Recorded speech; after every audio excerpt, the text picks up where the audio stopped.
நீங்கள்லாம் நேற்று வந்தவங்க, எங்களுதெல்லாம் பல வருஷ ஃப்ரெண்ட்ஷிப்பு, அதெல்லாம் தெரியாமல் பேசுகிறீங்கன்னா உங்களுக்கு என்ன அறியாமையில் பேசுகிறீங்க அப்படின்னு தான் சொல்ல முடியும் அப்படின்னு ஒருத்தர் பேசியிருக்காரு. யார் இவர், எந்த ஃப்ரெண்ட்ஷிப்பை பற்றி பேசுகிறாரு பார்த்துடுவோம் வாங்க. விடுதலை சிறுத்தைகள் கட்சி தலைவரும் எம்பியுமான தொல் திருமாவளவன் அவர்கள் அவர் தான் எந்த ஃப்ரெண்ட்ஷிப்பை பற்றி பேசுகிறாருன்னா, ஃப்ரெண்ட்ஷிப்னா கூட்டணி, திமுக தலைமையிலான கூட்டணி. அவர்கிட்ட என்ன கேட்டாங்கன்னா, இப்போ சட்டமன்ற தேர்தல் வருது, விஜய் அவர்களுடைய ஆதிக்கத்தை பார்த்து அஞ்சு தான் 21 கட்சிகளுக்கு மேலே திமுக கூட்டணி வைத்திருக்கிறதுன்னு சொல்லிட்டு ஊருக்குள்ளே ஒரு பேச்சு இருக்குது. தாவேகா பயங்கரமாக அதை பேசுகிறாங்க, நம்மளை பார்த்து பயந்துட்டாங்க, அதான் இவ்வளோ பெரிய கூட்டணி அப்படின்ற மாதிரிலாம் பேசிக்கிட்டு இருக்காங்களே அப்படின்னு கேட்டால், அதுக்கு திருமாவளவன் அவர்கள் என்ன சொன்னால், சிம்பிளாக அதை கவுண்டர் பண்ணியிருக்காரு.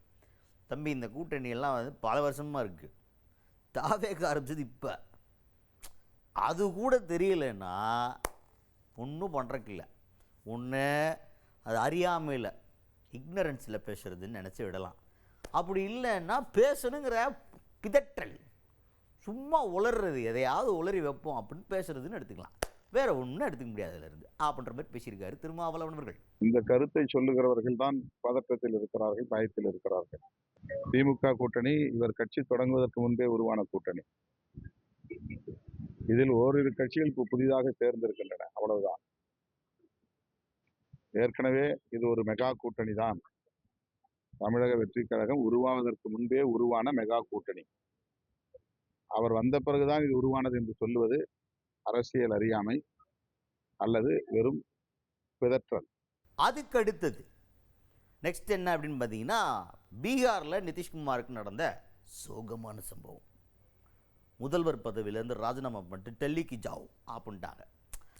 அதை வச்சு இப்போ என்னென்னா, எல்லாருமே தமிழ்நாட்டில் இருக்க பொலிட்டிக்கல் சினாரியோட கம்பேர் பண்ண ஆரம்பிச்சிட்டாங்க. அங்கே பாஜக நிதிஷ்குமாரோட கை கொடுத்து ஆட்சியை பிடிச்சாங்க. அதுக்கப்புறம் நிதிஷ்குமாரை பதவியிலேருந்து தூக்க சொல்லிட்டு பாஜக அந்த பவர் எடுத்துக்கின்னு நீங்கள் டெல்லிக்கு போங்கன்னு அனுப்பிச்சி விட்றாங்க. அதே மாதிரி அதிமுகவுக்கு ஒரு அவல நிலை நடந்துரும்னு சொல்லிட்டு நாங்கள் பதறி போய் தான் அதிமுகவை முன்னாடியே வான் பண்ணிருந்தோம்னு சொல்லிட்டு திருமாவளவன் அவர்கள் இப்போ அதையும் இதையும் கம்பேர் பண்ணி இங்கே ஒரு கருத்து சொல்கிறார். எடப்பாடி பழனிசாமி அவர்களுக்கு ஆரம்பத்துலேருந்து நாங்கள் சொன்னோம், யாரும் அதை கேட்கல. இன்னும் கொஞ்ச நாளில் பாஜகவுடைய உண்மையான சுயரூபம் என்னங்கிறது அதிமுகவுக்கு நிச்சயம் புரியும் அப்படின்னு பேசியிருக்காரு திருமாவளவன் அவர்கள். நிதிஷ்குமாருக்கு ஒரு பெரிய பாரம்பரியம் இருக்கு, அவர் மீது ஒரு நல்ல மதிப்பு உண்டு மக்களிடையே. அவர் பிஜேபியோடு என்றைக்கு சேர்ந்தாரோ அவர் மீதான நன்மதிப்பு என்கிற பிம்பம் நாளுக்கு நாள் சரிந்து கொண்டே வந்தது.